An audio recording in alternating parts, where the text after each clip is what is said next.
So, Chapter 1, simple 3 months test for sugar with power to add 30 years to our lifespan. And when we go through this chapter, you will understand why I'm saying this and why it is so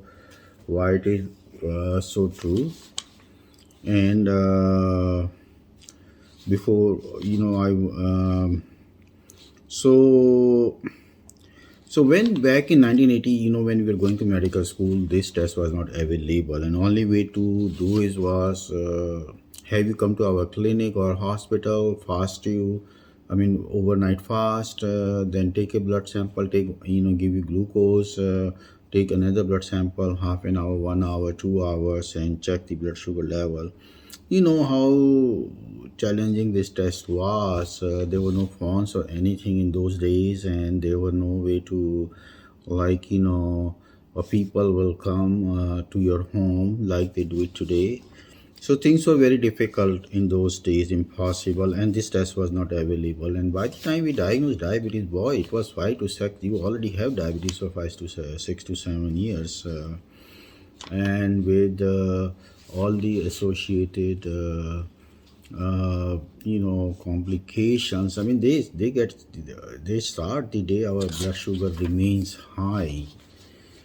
And with this book and several other books I'm going to write about or make videos about diabetes or high blood sugar and how to stay healthy and nothing to worry about sugar. I have sugar, my wife has sugar, my whole family has sugar, but in theirs is young age. But if we, but at the same time in 2022 we have knowledge, we have medications, we know how to manage it. We can delay our all the complications so much by so many years that we outlive our blood sugar. I will give you one simple example. If you live up to 100 years old, you will 100% have a focus of prostate cancer. They have done a research. They have taken all the prostate of all the 100 people.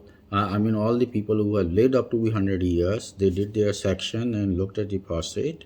And yes, every prostate has, without exception, focus of prostate cancer. It's a very slow growing cancer, by the way. So what this is, I'm trying to tell you, today I'm not saying they will make it to 100, but we can easily make it to 85 years. Beginning with Chapter 1. So we call it a 3 months test, HbA1c, hemoglobin A1c, or glycated hemoglobin A1c. Why this test is called, hemoglobin, you probably know, is related to our blood. Our blood is red because of the red blood cells, and red blood cells have hemoglobin in it, which carry oxygen. But also glucose is transported in the blood. So what it does is our every red blood cell acts like a chip, computer chip is storing the information, or a pen drive storing the information about the sugar that goes up and down. This red blood cell lives about 4 months, but we do this test every 3 months because new cells are being formed, other cells are being destroyed. Whole our blood is replaced in 4 months, 100% blood.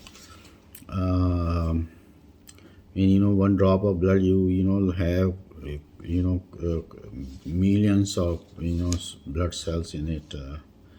So you can realize how active our body is. Continuing. So today this is a gold standard test in diabetes, high blood sugar, or screening for high blood sugar. I will personally recommend that at age 18, if you have a family history, even if you don't, if you have a family history, I will recommend you do every 6 months. When you have money, please do it every 3 months. But I'm overdoing it, yes, but benefits are huge. And when I say 3 months, who practically does it every 3 months? By the time you do it, it will be 6 months anyway. But you can at least put it on your calendar. Next line, exactly. And but you have a history of diabetes, you should definitely do at least for minimum 6 months. Any family history, so, and this number is very fixed, and please remember, and I will give you 5.5 number. This number 5.5 is very constant. It may be 5.4 plus minus, but it will always remain constant in your case, just like your fingerprints. So one person may have 5.5, 5.5, 5.5. Yours will be 5.4, 5.4, 5.4. And if it becomes 5.5 and it becomes 5.6, we doctor will jump up. I will jump up. I want to know that's why we need to do this test. We look at these numbers for last like 5 numbers for last 2 years, and they're constant, and they start going. Suddenly they're going to 5.5, 5.6. Suddenly we jump up. That only happen when blood sugar is slightly going higher. Otherwise this number is well maintained. Those people who are normal were healthy. uh, so that is the reason I want all of us to screen at least once a year and at least every 6 months. So why this test is so good? I mean, for God's sake, you don't need any fasting anymore. Our Indian population in US has changed, but in our Indian population, they're obsessed with fasting because this is how it always used to be. Every blood test fasting has to be done. Lab say, "Oh, have you fasted? We will not take your blood." That is ridiculous today in 2022. You need fasting only for two things: for cholesterol and sugar. But for HbA1c, you don't need fasting at all. Cholesterol, only you need to know LDL or the bad cholesterol, and that is not affected by food. So, and these are the two most important numbers, and you don't need fasting. If this is anything wrong, with the regular numbers, then I mean, after the blood test, then we can do further testing. But seriously, um, you know how difficult it is for people. You have to fast, you wait for the lab technician to come to your home. He has to come early in the morning. I mean, you get it done whenever it's convenient to you, in your office, late in the evening.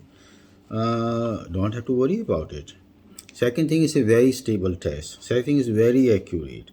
Every lab all over the world does it now, and it's very done by computers, very constant. You will not have one day one number, one day no. That doesn't happen in 2022. Seriously, like I said, it tells you the average blood sugar of last 3 months. In normal people, it should be 100. Whenever we eat food, we eat lunch, we eat dinner, we eat breakfast, within 2 hours, 2 hours is the number. It's a medical fact. Within 2 hours, our body will start, moment to blood sugar going up, body will start making insulin. And more sugar, more we eat, more sugar goes up, more insulin will be made. Insulin half-life is very small, 5 to 6 minutes. So body will keep making insulin. And what insulin does, insulin has only one thing to do, bring your level down to 100. When the moment the 100 comes, it's like a timer, it turns off, no more insulin. I mean, there are mechanisms in our body. So body maintain at 100. This is the number. You have to understand that you will be wondering what's wrong with 150, what's wrong with 200, what's wrong with 300 blood sugar. First thing is, without insulin, not only it brings the glucose down, without insulin, our body is it's like you won't cook a food without ghee or butter. Our body cannot utilize glucose without insulin.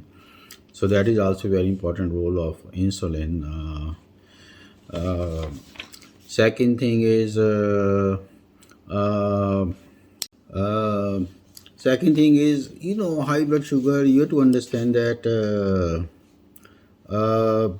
I mean, what you have to understand that your whole blood. There's so many things are important. Blood osmolality, blood thickness has to be kept very constant. Everything has to be constant. Too much blood sugar. So kidney, anytime all the sugar is filtered in the kidney. Whatever sugar is, but kidneys are so good, they reabsorb all the sugar back in the body, but that number is 180. If our sugar is filtered in more than 180, up to 180 milligram sugar, everything will be absorbed back in the body. But after 180, sugar will be started to spill over in our urine, and then urine will show positive. Up to 180, you have diabetes, but you will not show sugar in your urine, so urine test will always be negative, and that's how it was in 1980. By the time your sugar go from 100 to 180, it can be 5 years. It's a slow process. So, and it's not a very costly test. Now you get excellent packages in India. In US, obviously, almost everybody has insurance here. And those people who cannot afford it, government provides it. So my point is, say HbA1c has become part of the package, and you should remember that number. You should look at that number, and you should upload these numbers in your computer, maintain a file, because like I said, we look at your number 5.6 or 5.7 or 5.8, which is definitely higher. 5.4, 5.5, 5.4 is the exactly the correct number. So then we want to know what your previous readings were. If your previous readings were, will tell us if you have blood test, and we can look at your numbers. And you guys cannot remember the numbers. Even we cannot remember. We maintain all the medical records. We follow patient for 20 years. We have, lab data in US for 20 years. There is no such concept, primary care concept in India. You see one doctor 1 year, you see a second doctor for after 4 years. Or by the time maybe you get to 50, 60, 70, you have a regular doctor. But when you are young, and you need to start taking care of when you are a very young person. So the only way is then you keep all your records with you, and then you take it to every other doctor. Trust me, doctors are just not used to asking you for the record, because nobody keeps their medical records. But you will keep it. Trust me, it will be very, very helpful for the doctors to making decisions.